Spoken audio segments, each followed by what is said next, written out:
Cendekia update untuk kita semua. Halo Sobat Cendekia, kembali lagi bersama kami podcaster Insan Cendekia. Saya Azara dari 11.2. Saya Khairul Azam dari kelas 11.3. Jadi guys, kita lagi kedatangan tamu spesial nih. Soalnya tamu yang satu ini terpilih untuk mengikuti program Intensive Educational Short Course in China for Madrasah Students. Nah, tentunya teman-teman pasti bertanya-tanya nih, bagaimana sih tahap awal dari ke Anggun, dari perjalanan, kehidupan, sampai datang ke Cina. Tetapi sebelum itu kita perkenalan dulu nih, bagaimana Kak Anggun? Assalamualaikum, ni hao everyone. Perkenalkan, nama saya Fajri Hasta Indiartiam Wahid, biasa disapa Anggun. Saya adalah murid kelas 11A di Man Insan Cendekia Halmahera Barat.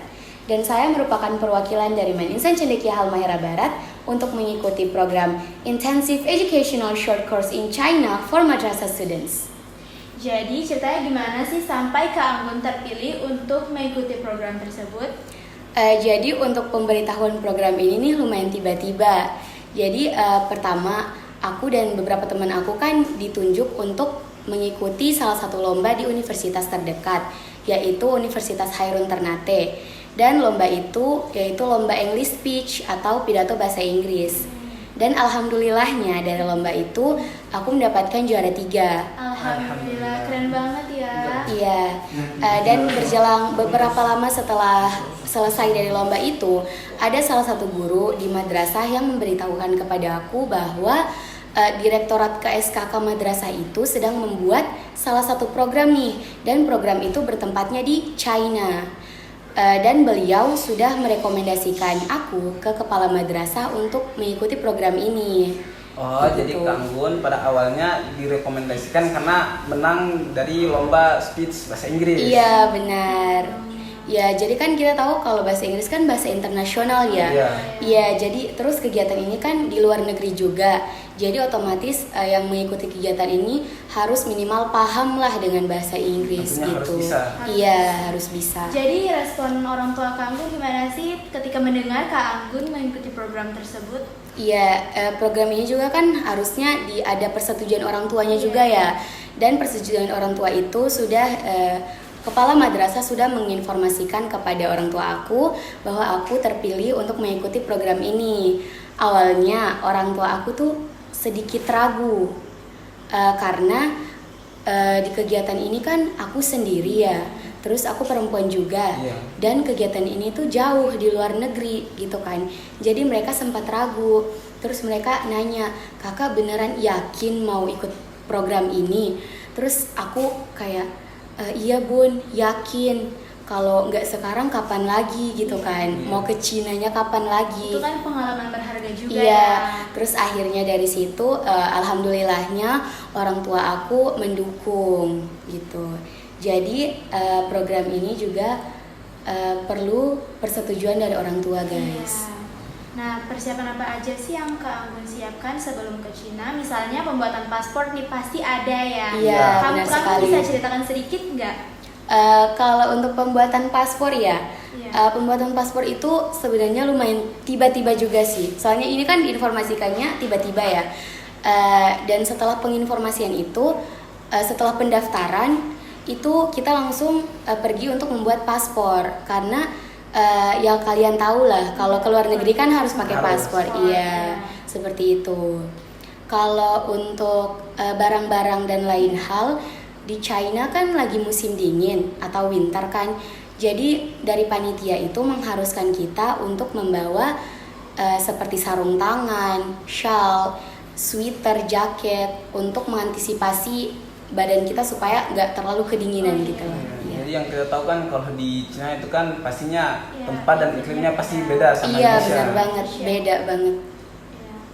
Jadi dari perwakilan mana aja sih selain Kak Anggun sendiri?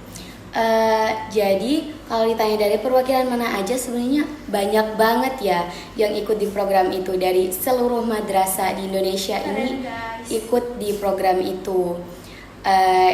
Seperti ada dari Man Ice Serpong, dari Tanah Laut, dan juga dari mungkin bukan Man Ice, jadi man-man yang lain juga ikut gitu. Gimana sih perasaan Kak Anggun pertama kali ketika menginjakan kaki di Cina? Atau sebelumnya Kak Anggun udah pernah keluar negeri? Kalau untuk keluar negeri sih belum pernah ya. Keluar kota aja belum pernah, apalagi keluar negeri gitu kan. Jadi pas pertama kali menginjakan kaki di Cina itu benar-benar kayak pertama tuh nggak percaya kalau gitu. iya masih nggak percaya lah, pokoknya kayak ini tuh kita lagi di Cina gitu, kayak ini bukan di Indonesia loh, ini bukan di Jakarta atau ini beneran di Cina. iya ini beneran di Cina. Terus banyak juga terus waktu itu kan musim dingin ya, dan culture shock pas sampai di Cina itu benar-benar kayak angin dinginnya tuh Dingin banget. benar-benar kayak langsung menghembus di badan gitu loh, langsung buat merinding saking dinginnya. Kalau kira-kira suhu yang ada di Cina sama perbandingan yang ada di Indonesia tuh kira-kira berapa? Kalau suhu ya di Cina tuh yang kemarin itu rata-rata 2 derajat. 2 derajat. Iya. Kalau di Indonesia kan mungkin 30-an ya. Iya, jadi beda banget. Kerasa Kira-kira banget bedanya. Kalau titik paling dingin di Cina yang pernah kamu rasakan sampai Berapa derajat? ya? Iya, berapa derajat? Sampai 0 derajat. Iya. Dingin banget ya Iya. berarti. Kalau kira-kira suhu panasnya berapa derajat? Kalau untuk suhu panasnya dengar-dengar sih cuma 16 derajat. Cuma 16. Iya, 16 derajat. dibilang panas. Iya. Oh, keren banget. Tapi itu bukannya yang paling dingin ya kalau di Indonesia Iya. sendiri? Iya, benar banget. Makanya aku juga heran pas dikasih tahu kayak gitu. Iya. Di sana musim panasnya 16 derajat kok. Wow. Kayak ini suhu AC gitu loh. Iya, ini suhu AC loh guys, 16 derajat itu dingin banget. Nah, terus kira-kira Kak Anggun ini tinggal di mana sih selama mengikuti program tersebut? Jadi untuk tempat tinggal sendiri itu sudah ditanggung oleh panitia.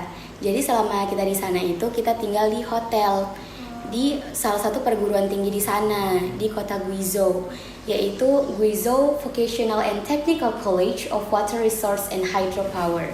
Keren banget. Iya, jadi selama 10 hari kita di sana itu kita tinggal di situ. Dan pemandunya juga orang-orang yang berada di universitas itu gitu. Oh, jadi Kanggun tinggal di sebuah kampus di Cina gitu? Iya, di hotel kampus itu. Kampusnya lumayan gede ya, soalnya ada hotelnya gitu. Iya. Dengar. Kampusnya gede banget, Oh, sumpah. keren banget. Kira-kira kegiatan apa aja sih yang Kak Anggun terima selama mengikuti program tersebut? Kalau kegiatan ini kegiatan kelas kah atau gimana? Kita kegiatan kelas Iya, dulu. kegiatan kelas dulu deh. Kalau untuk kegiatan kelas yang dipelajari selama di sana, yang pertama kelas pertama itu kita belajar tentang colorful Guizhou. Jadi sebelum ke negeri orang kan kita harus mengetahui budayanya dulu, Oh, iya. suku-sukunya, tempat wisata yang paling populernya di mana, itu kan kita harus udah tahu ya. Iya. Dan di situ di kelas itu kita diberitahu lagi kalau suku-suku di sini tuh kayak gini loh, budayanya kayak gini, tempat wisatanya kayak gini, nah, kayak gitu. Terus selain belajar itu, kita juga belajar Chinese calligraphy Oh, keren. atau kaligrafi Cina. Oh, jadi Cina itu ada kaligrafinya? Iya, Cina itu ada kaligrafinya. Kalau di Indonesia kan paling umumnya kaligrafi yang tulisan Ya, Arab tulisan kan. Arab, ya. misalkan Iya. Arab paling sering. Di sana ada kaligrafi Cina dan itu tulisan Cina. Oh, iya. Kira-kira Kanggun pernah buat nggak kaligrafi Cinanya? Pernah. Pernah? Iya, juga pernah dibawa pulang juga Dia pulang ke? ke Indonesia. Ada fotonya nggak? Ada. Boleh Oh. ditunjukin nggak? Boleh, boleh. Ya, Bro. boleh minta tolong.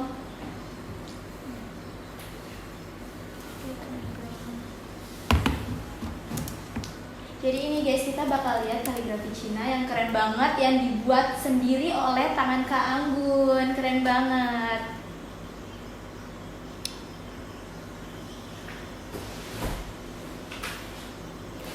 Jadi kan kaligrafi itu kan ada per step-stepnya ya. Iya. Jadi sebelum kita langsung ke tulisannya itu kita diajarin dulu bagaimana cara buat garis horizontalnya, bagaimana cara buat garis vertikalnya, baru kita nulis kata gitu. Kira-kira menurut Kak Anggun itu susah nggak?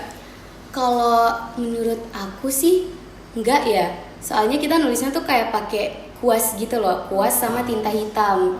Terus kayak di kertas yang besar gitu terus ditulis gitu. Ini kayak gini. Wih, iya, Wih. keren banget. Kira-kira itu artinya apa ya Kak Anggun? Kalau ini artinya tuh I love Guizhou guys. Oh, keren banget. Dan kaligrafi ini yang aku bawa pulang ke Indonesia. Keren. Oke, jadi Kak Anggun, kira-kira nih bagaimana sih kita melihat orang-orang yang ada di sana? Kira-kira ramah-ramah atau dari sudut pandang Kak Anggun sendiri? First impression saat lihat orangnya. Ya. Kalau saat lihat orangnya sih kayak ya yang kita tahu orang Cina pada umumnya. Orang Cina itu bermata sipit, kulit putih, ya seperti itu. Tapi ceweknya tuh kecil-kecil. Oh iya. Iya. Bagus banget ya. Iya. Iya. Kira-kira nih Kak Anggun selama mengikuti program tersebut, ada nggak sih hal yang bikin Kak Anggun senang banget atau kayak perasaan yang bikin Kak Anggun bakal betah banget di Cina? Kalau yang bakal betah banget soalnya di China tuh kan yang pertama musim dingin ya, Iya. beda banget sama Sama Indonesia. Indonesia, ya. Iya, itu yang bikin betah banget sih. Soalnya di sana tuh kita nggak perlu pakai sunscreen dan lain sebagainya. Soalnya kan musim dingin.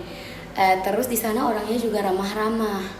Di sana orangnya ramah pol, apalagi penjual-penjual itu ramah banget. Terus di sana mereka juga sangat disiplin banget. Jadi mereka tuh sangat menghargai waktu. Kalau mereka nentuin waktu sekian kumpul di tempat ini, itu sebelum waktu itu kita udah harus ngumpul di situ gitu. Sangat tepat waktu ya, Iya, karena benar. ada peribahasa katanya waktu itu adalah emas guys. Iya. Terus ditambah mereka juga orangnya bersih banget. Masya Bersih. Allah. Bersih banget. Jadi ya itu yang makin tambah betah di sana. Kayak nggak mau pulang rasanya. Iya. Oh iya, Kak Anggun, kalau dalam masalah komunikasi, Iya. kira-kira bagaimana sih cara Kak Anggun untuk berkomunikasi sana? Apakah full menggunakan bahasa Inggris atau bagaimana? Seperti yang di awal tadi, kan aku menguasai bahasa Inggris. Dan di sana semua pemandunya itu menggunakan bahasa Inggris. Jadi full kegiatan kita itu menggunakan bahasa Inggris. Entah itu di kelas atau studi keluar, itu semua menggunakan bahasa Inggris.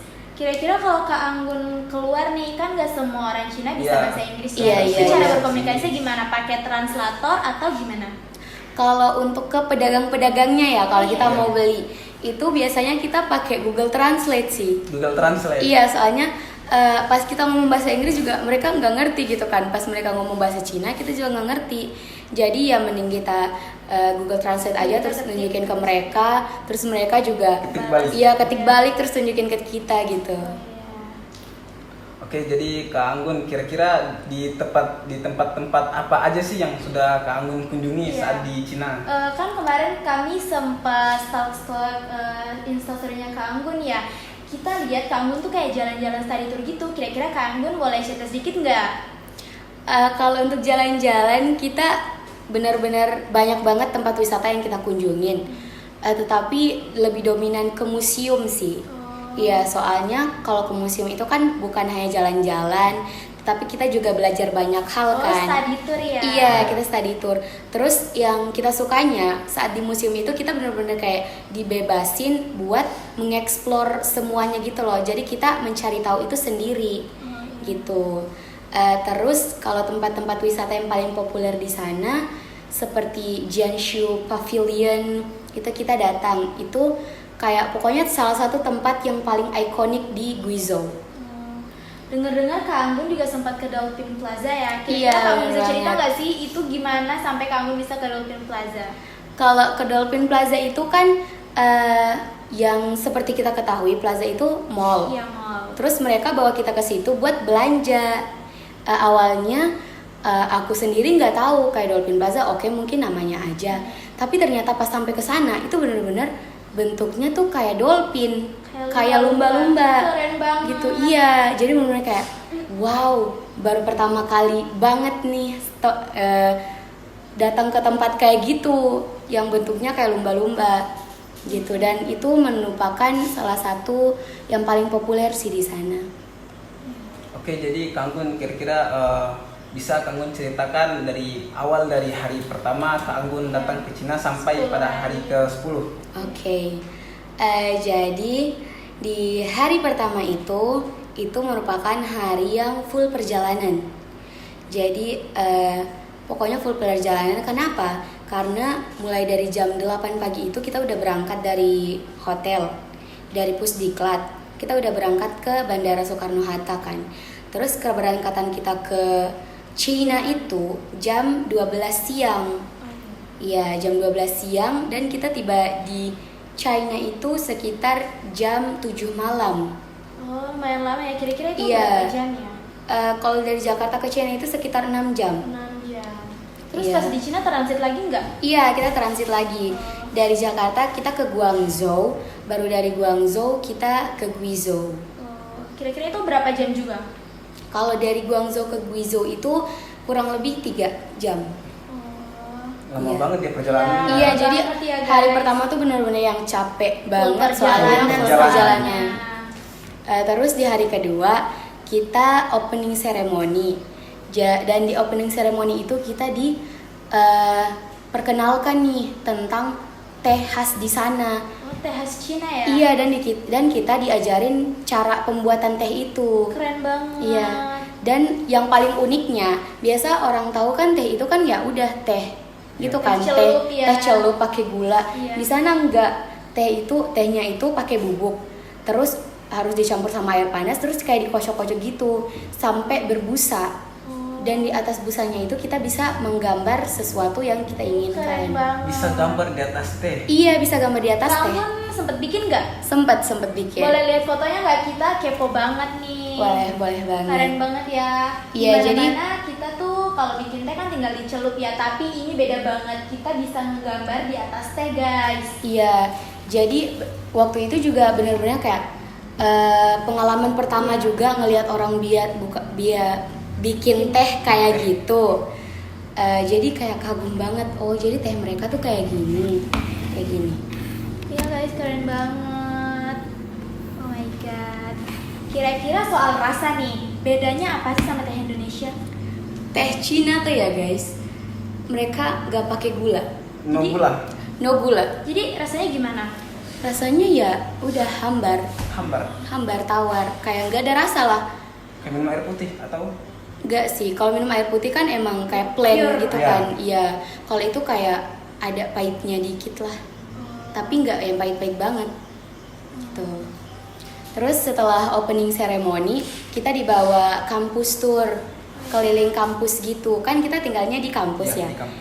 Jadi kita dibawa sama mereka keliling kampus kayak gedung ini tuh digunakan untuk apa, gedung ini tuh digunakan untuk apa, dan mereka memperkenalkan itu ke kita gitu.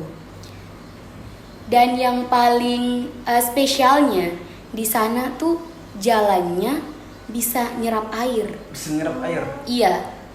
Pokoknya kan mereka kayak nunjukin ke kita gitu ya. Mereka buang air kayak gitu, kayak membuang suatu air di ember. Terus airnya terserap di aspal. Jadi Cina itu memang canggih banget Iya, ya, canggih negara yang banget. paling canggih, keren banget. Iya, bener banget. Berarti anti banjir ya kalau di Cina ya. Iya, bisa dibilang sih kayak gitu. Kira-kira hari Terus- ketiganya Kak Anggun ngapain aja? Kalau untuk hari ketiganya itu merupakan salah satu hari yang favorit ya. Iya. Soalnya di hari itu kita mengunjungi museum pertama, yaitu Provincial Museum of Guizhou. Terus aku kan awalnya belum pernah pergi ke museum. Terus benar-benar penasaran kayak museum tuh kayak gimana sih? Museum tuh ada apa aja sih? Dan di hari itu kita dibawa ke museum. Jadi aku benar-benar excited banget. Dan pas ke sana itu benar-benar banyak banget peninggalan Cina. orang-orang Cina terdahulu yang mereka masih simpan di museum itu. Terus sehabis dari museum kita dibawa jalan-jalan, salah satunya ke Dolphin Plaza. Oh, iya. Iya, kita ke Dolphin Plaza tuh hari ketiga. Dan di belakang Dolphin Plaza itu ada 2 gedung yang paling ikonik di kota Guizhou. Itu. Dan selain ke Dolphin Plaza kan kita belanja-belanja ya. Udah belanja-belanja selesai, kita dibawa ke White House. White Dan House itu apa ya Kak Anggun? kalau di internet sih White House itu katanya rumah orang terkaya di sana. gitu, tapi rumahnya benar-benar bagus banget, megah banget. Jadi kita juga sempat foto-foto di sana. Hari ketiga nih, hari keempatnya, kira-kira Kak Anggun ngapain aja sih? Bentar ya, soalnya kan lumayan udah lama ya. Iya. Pasti Kak Anggun juga sempat foto-foto. Soalnya aku lihat di instastorynya Kak Anggun itu bener-bener bagus banget Cina. Soalnya Kak Anggun sempat post-post gitu kan. Iya. Jalan-jalan juga, study tour juga. Jadi kita tuh jalan-jalan sambil belajar gitu. Jadi di hari keempat ini juga merupakan hari yang spesial. Soalnya di hari keempat itu kita mengunjungi salah satu benteng di Cina. Benteng Cina. Iya, benteng Cina. Terus di dalam benteng itu benar-benar banyak banget pedagang souvenir sepanjang jalan itu pedagang souvenir semua. Jadi benar kayak kita apalagi cewek ya, kita belanja sana belanja sini sampai bingung kita mau belanja apa. Terus habis dari situ kita ke tempat pembuatan batik. Iya, Batik. jadi disclaimer ya guys, kalau di Cina itu juga ada batik, bukan cuma Indonesia aja. Kira-kira batiknya sama nggak ya sama Indonesia? Kalau untuk coraknya sama warnanya sih beda. Beda. Iya, batik Cina itu warnanya biru. Full semuanya biru. Iya, semuanya biru. Entah itu biru tua, biru muda, pokoknya biru. Gitu. Anggun sempat bikin gak sih batiknya? Iya, sempet bikin, soalnya mereka beri kita kesempatan untuk membuat batik itu dan bisa dibawa pulang. Dibawa pulang. Iya, bisa dibawa pulang. Jadi mereka kasih kita kayak selembar kain warna putih gitu. Terus kita di situ kan kayak ada kayak Yang kuas. kuas Kuas buat buat bikin. iya buat bikinnya itu. Terus ya kita tinggal ngejiblak aja. Oh, Soalnya di situ jiplak. udah ada Ngejiblak polanya, kita dikasih polanya. Ditinggal ngejiblak aja di atas kain putih itu. Dari cara bikinnya aja udah beda ya. Kalau Iya, di Indonesia bener kan kita banget. ukir, tapi Iya. kalau di Cina kita jiplak guys, keren banget. Iya. Terus mungkin karena kita juga pemula ya. Iya. Gitu. Jadi kita dikasih sama polanya. Terus setelah kita bikin pola-polanya itu, kita kasih tuh ke orang di sananya untuk mengeringkan kain kita tersebut. Proses pengeringannya kira-kira gimana ya Kak Anggun? Kalau untuk pengeringannya sih cuma dijemur aja sih. Oh, dijemur aja. Iya, sampai polanya itu kering. Ya, supaya kayak nempel gitu kan sebelum dicelup ke air yang berwarna biru gitu. Itu hari keempat. Iya, hari Kira-kira keempat. Hari kelimanya gimana? Apa lebih seru dari hari-hari sebelumnya? Oh iya, di hari kelima ini sebenarnya kita itu dikasih waktu buat istirahat. Jadi hari kelima tuh free. Hari kelima itu sebenarnya kita free. Tapi ya karena kita mau jalan-jalan, ya Tentunya.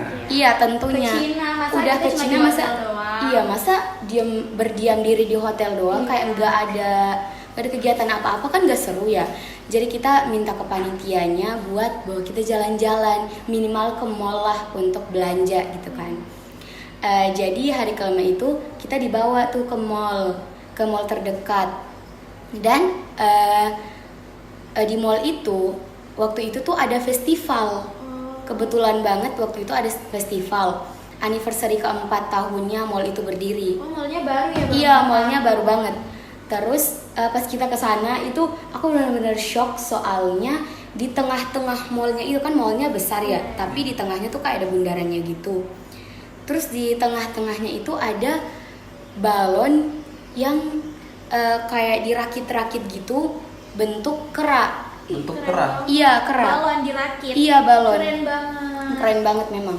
Terus di bawah balon itu ada festival yang dimana anak-anak kecil, orang dewasa itu bisa berpartisipasi di festival tersebut.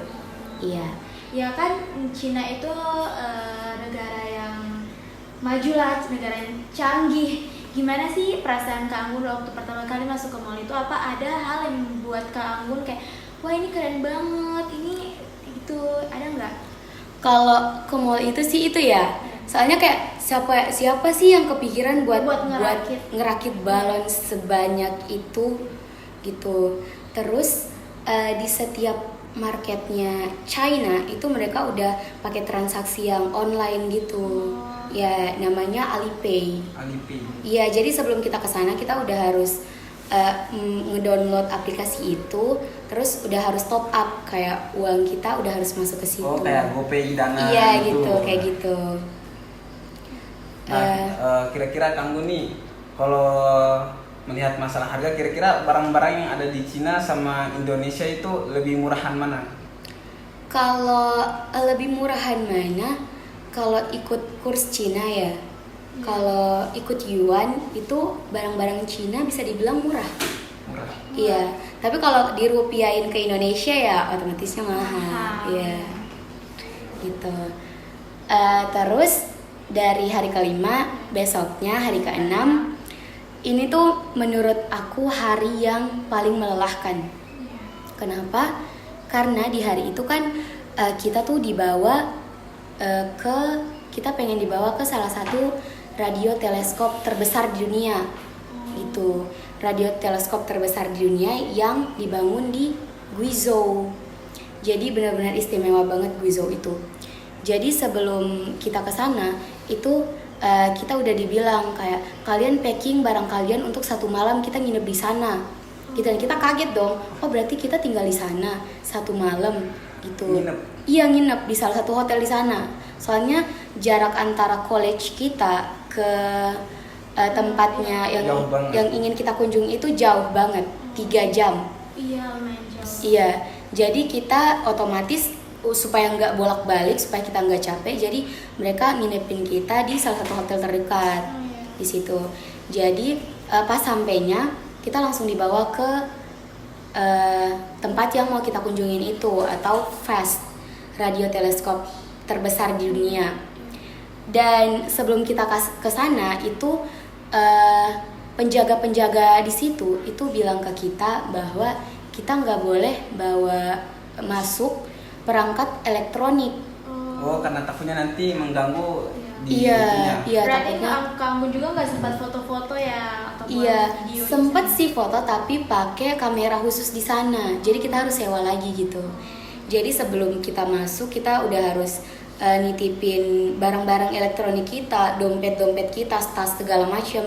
Jadi pas kita masuk kita benar-benar kayak pakai tangan kosong, nggak bawa apa-apa. Terus ke sana kita naik bus lagi. Kita naik bus lagi buat soalnya tempat itu berada di dalam hutan gitu. Jadi jauh ya? lumayan jauh dari pemukiman. Jadi kita harus naik bus khusus di situ. Saat naik bus kurang lebih 30 menit lah.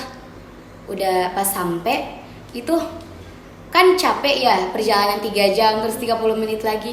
Kita harus naik 800 tangga lagi. 800 tangga? 800 tangga lagi. Keren banget, capek. Bayangkan. Waktu itu banget. bener-bener kayak ya Allah, ini boleh pakai lift nggak sih? Kayak 800 tangga tuh bener-bener yang kayak tinggi banget loh. Kayak mendaki setengah gunung. 5 tangga aja capek, apalagi 800 tangga. Bener-bener naik, emang nggak ada lift atau eskalator gitu? Nggak ada. Jadi bener-bener naik. Iya, jadi benar-benar pas kita sampai langsung naik 800 tangga. Jadi benar-benar kayak aku kayak ya Allah, ini benar-benar 800 tangga. Kayak gak bisa 5 aja. Kayak benar-benar 800 tangga, dan itu lelahnya kerasa banget. Otot kaki tuh benar-benar kayak udah geter-geter. Ya ampun, badan lemes banget Iya, sih. tapi pas sampai di puncaknya itu benar-benar terbayarkan dengan view-nya sih. View-nya tuh cantik banget.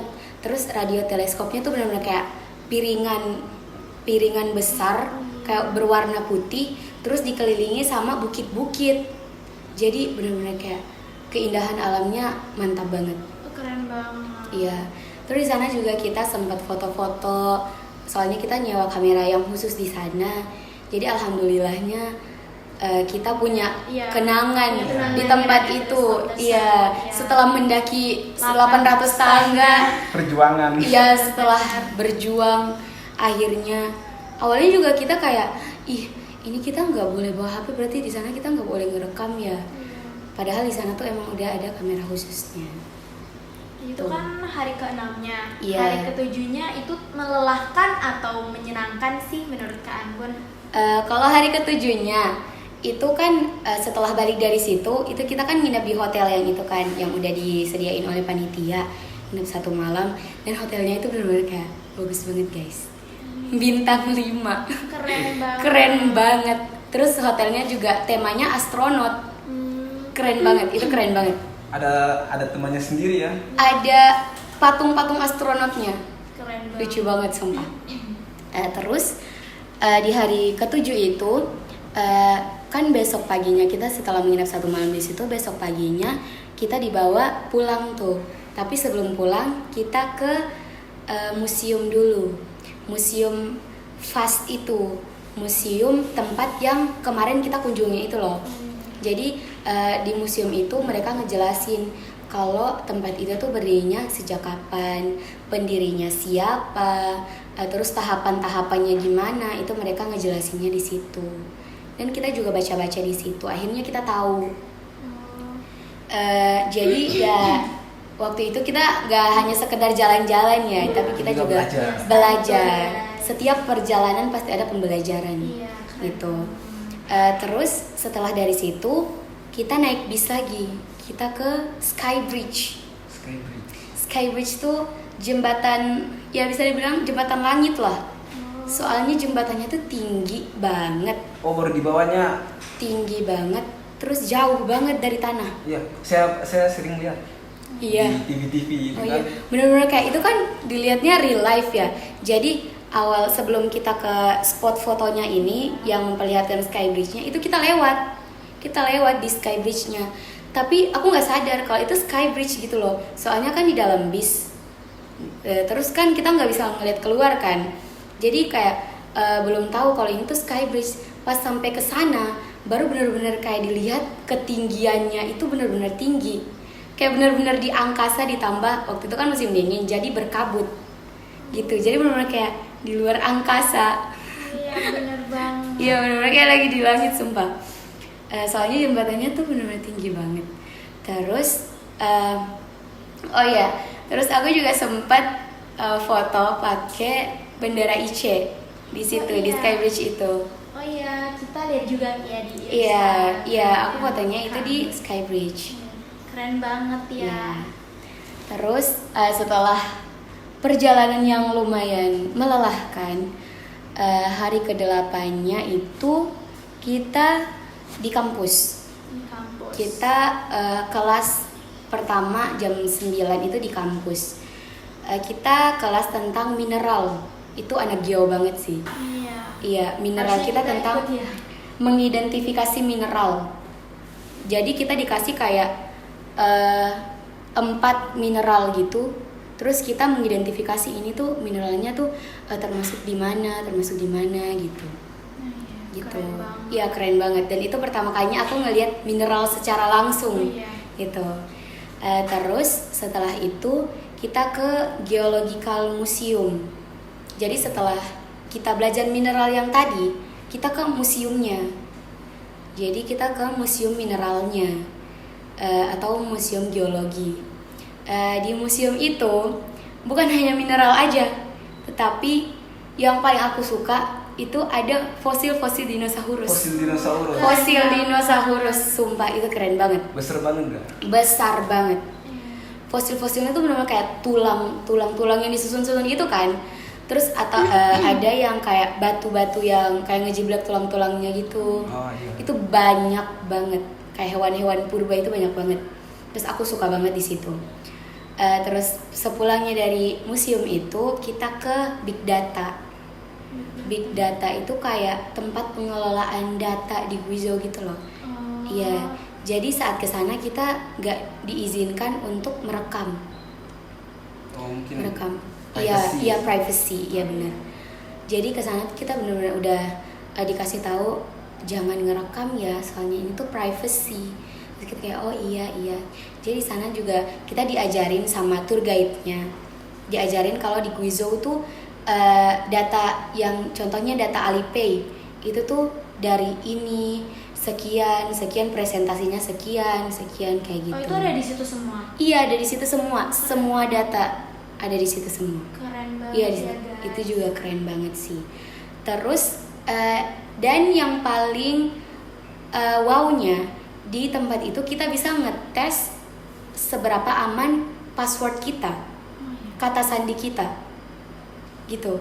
Jadi kata sandi Google atau kata sandi Kata sandi apapun. Jadi kita masukin kata sandi kita kan, terus kayak ngecek itu seberapa lama hacker untuk meretas akun kita gitu. Dan itu bisa kita bisa tahu dari situ. Itu keren banget sih.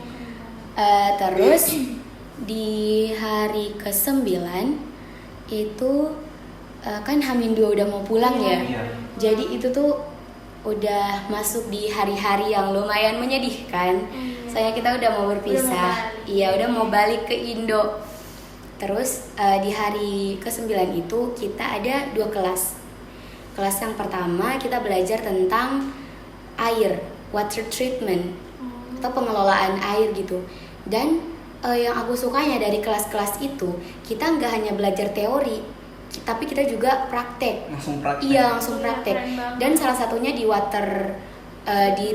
pengelolaan water ini, itu kita dikasihkan komputer, terus di dalamnya tuh ada game yang memainkan water treatment gitu. Jadi kita mengelola air menggunakan game. Ya, mengelola sambil bermain. Iya, mengelola sambil bermain, dan itu asik banget.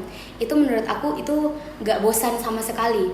Kayak walaupun aku nggak paham pelajarannya kayak gimana, pengelolaan airnya kayak gimana, tapi dengan main game itu aku jadi tahu. Jadi pengelolaan air tuh kayak gini loh. Kalau ditutup ininya tuh mengalir kayak gitu. Terus kelas kedua kita ada belajar tentang pengelolaan energi, energi surya, energi angin, dan juga energi air. Ya, jadi di situ profesor itu menjelaskan ke kita bahwa pengelolaan yang ada di kota Guizhou ini itu kayak gimana loh, pengelolaan airnya kayak gimana, anginnya kayak gimana, dan juga suryanya kayak gimana. Jadi dari situ kita jadi tahu gitu. Keren banget ya. Ke Cina bukan cuma jalan-jalan, tapi kita juga belajar dan Iya, benar tahu banget. hal. Iya, benar banget. Jadi dari kelas-kelas itu kita benar-benar kayak membuka wawasan kita banget. Iya. Membuka wawasan kita, oh ternyata di belahan dunia yang lain itu ada yang kayak gini loh. Kayak di Indonesia nggak ada, tapi di mereka tuh ada, dan mereka memanfaatkannya dengan sebaik mungkin gitu. Terus setelah dari kelas itu kita dibawa ke Jiaxiu Pavilion, atau salah satu tempat yang paling ikonik di kota Guizhou. Jadi tempat itu kita dibawa ke sana, terus kita dipersilahkan untuk foto-foto gitu. Terus tempatnya itu benar-benar kayak Pinterestable banget, Instagramable banget. Oh my god. Cantik Keren banget. Cantik, beautiful Iya, view. sangat bagus. Terus setelah itu kita dibawa ke museum air. museum air. Iya, museum air. Di sana tuh kita tadi kan kita udah belajar tentang water treatment. Iya. Iya, di situ kita belajar, kita ngelihat di museum itu bukti nyatanya dari apa yang tadi kita belajar gitu. Jadi pengelolaan airnya, alatnya tuh kayak gini dan dipakainya tuh kayak gini. Terus mereka juga ngasih kita air yang airnya tuh benar-benar seger banget. Entah itu air dari mana, tapi airnya benar-benar segar banget. Saking segernya airnya tuh benar-benar kayak pas diminum bisa dirasain gitu loh, kayak masuk ke tenggorokan dan sebagainya. Keren Bisa. banget. Ya, lega banget gitu. Iya, lega banget, sangat menghilangkan haus. Iya. Jadi di situ bisa disimpulkan sih kalau pengelolaan air mereka tuh benar-benar bagus banget. Terus dan di hari ke-10 atau last day itu kita lagi-lagi ada 2 kelas. Oh iya. Iya, walaupun last day kita masih tetap belajar. Kita belajar. Masih tetap belajar walaupun kita udah, ya Allah ini kapan selesainya, capek banget. Tapi kita masih kita masih tetap belajar. Pembelajaran pertama kita itu terkait dengan robotik. Robotik. Iya, jadi kita tuh dikasih tahu cara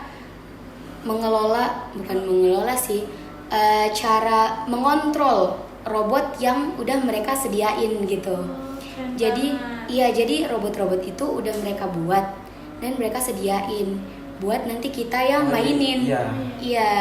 Jadi ada aplikasinya buat kontrol itu. Tapi yang paling uniknya, robot kan biasanya kayak ya paling kalau udah ngedance kan biasa ya. Kayak udah umum. Tapi robot ini tuh dia bisa push up. Push up. Keren banget. Push up loh. Dia bisa push up. Dan itu keren banget. Sumpah itu kayak speechless, kayak wow. Keren banget. Pertama kalinya lihat robot push up. Baru guys. dengar. Iya. Dan itu kayak yang gak percaya tapi dilihat pakai mata kepala langsung. Iya. Setelah itu habis dari kelas robotik itu kita ke Chinese calligraphy. Oh ya. Dan Itu ya. iya, yang pembuatan kaligrafi Cina itu. Jadi itu merupakan kelas terakhir kita atau penutupan lah bisa dibilang. Dan di kelas terakhir itu kita diajarin cara membuat kaligrafi Cina tuh kayak gimana, filosofinya kayak gimana, dan kita diajarin sama kakak-kakak dari universitas di sana yang memang udah pro dalam membuat kaligrafi Cina. Iya kayak gitu. Terus kita juga diharuskan membuat 2 kaligrafi. Kaligrafi pertama itu boleh kita bawa pulang. Terus tulisannya I love Guizhou yang satu. Dan satunya terserah tulisan apa aja dan itu ditinggalin di situ. Ya, dikasih ke universitasnya. Oh, jadi kayak kenangan gitu. Iya, kayak kenangan dari kita gitu loh. Ya keren banget. Last day-nya keren banget. Iya. Terus setelah itu kita opening ceremony, kita closing ceremony. Closing ceremony. Mm-mm. Atau penutupan. Di penutupan itu kita banyak nangisnya sih. Oh iya. Pasti. Iya pasti. Soalnya kan kayak Nggak tahu kapan bisa balik ke Cina lagi. iya kapan. Terus kayak walaupun balik tapi nggak sama mereka lagi gitu loh. Oh, iya. Kayak kan mereka nih orang-orang hebat juga ya dari berbagai macam madrasah. Kayak terus kita dari situ kan kita kayak bercanda-bercanda gitu ya. Kita kayak kita reuninya gimana di mana? Kita reuninya di Cina kali ya. Kayak gitu. Soalnya sedih banget. Terus di situ juga kita ada melakukan beberapa penampilan atau persembahan dari kitanya. Terus dari mereka juga, mereka memberikan persembahan juga. Kita mengucapkan terima kasih kepada mereka, kepada guru-guru yang udah membimbing kita selama 10 hari di situ. Pokoknya kita foto-foto, nangis-nangis, pelukan. Pokoknya hari itu hari yang paling menyedihkan sih. Iya. Jadi menurut Kak Anggun nih, kira-kira kalau Kak Anggun ditanya pengen kuliah di situ atau enggak, Kak Anggun mau atau enggak? Kalau ditanya mau atau enggak sih, jawabannya mau. Tapi aku kan Muslim ya, dan Cina itu mayoritasnya non-Muslim. Jadi lumayan ribet sih, apalagi kalau aku kan perempuan. Jadi kalau untuk kuliah apalagi tinggal di sana itu mungkin lumayan ribet. Ya, agak susah ya. Ribet banget. Susah banget. Oh ya, jadi Kanggun dari tadi kamu sudah bercerita tentang bagaimana dari hari pertama sampai hari ke-10. Iya. Kita sudah seneng banget tadi. Iya. Itu udah dengerin iya. sama-sama. Jadi kira-kira dari itu semua kita ingin tahu nih apakah ada kira-kiranya pengalaman yang tidak mengenakan atau apa-apa yang mungkin tidak enak lah yang kamu rasakan ketika berada di Cina. Kalau pengalaman yang tidak mengenakan sampai selama 10 hari itu tidak ada. Alhamdulillah tidak ada. Soalnya orang-orang di sana tuh benar-benar kayak welcome banget sama kita, baik-baik banget. Tapi ada satu hal yang mungkin ini adalah kendala bagi semua orang kalau mau ke Cina atau ke luar negeri. Itu toiletnya. Toilet. Oh, ya, toiletnya. Toiletnya itu nggak ada air. Oh iya, biasanya kan kalau di luar negeri kan memang nggak ada air ya. Iya, benar banget. Pakai tisu toilet. Iya benar banget. Jadi disclaimer ya guys, toilet di luar negeri itu atau di China itu nggak ada air. Jadi kita harus pakai tisu untuk membersihkan itu. Dan itu benar-benar susah banget. Iya, susah. Apalagi untuk perempuan kan. Tentunya orang Indonesia sama yang Muslim kan pasti kalau di Iya. Indonesia kan pakainya air. Iya, kan untuk mensucikan kan. Di sana tuh nggak ada air kalau untuk buang airnya. Jadi kira-kiranya kalau ke Anggun untuk membersihkan badan atau ketika buang air, kamu gimana tuh? Kalau untuk buang air, Alhamdulillahnya teman aku tuh ada bawa bidet. Bidet. Bidet itu semacam semprotan air. Jadi saat kita mau membersihkan itu, kita minjem bidetnya dong. Terus itu dibersihin deh. Oke, jadi kita udah mendengarkan pengalaman 10 hari Kak Anggun selama di China. Dan sekarang kita mau minta kata-kata motivasi dari Kak Anggun dong. Iya guys, jadi dari perjalanannya aku tadi, dari awalnya aku nggak nyangka, awalnya cuma ikut lomba di kota seberang aja sampai dibawa ke Cina, itu kan nggak nyangka ya. Tapi bisa dibilang rezeki orang itu sudah ada yang ngatur guys. Jadi walaupun banyak banget orang yang mungkin lebih hebat dari kamu, tapi kalau emang rezekinya kamu, ya mereka mau apa, gitu kan.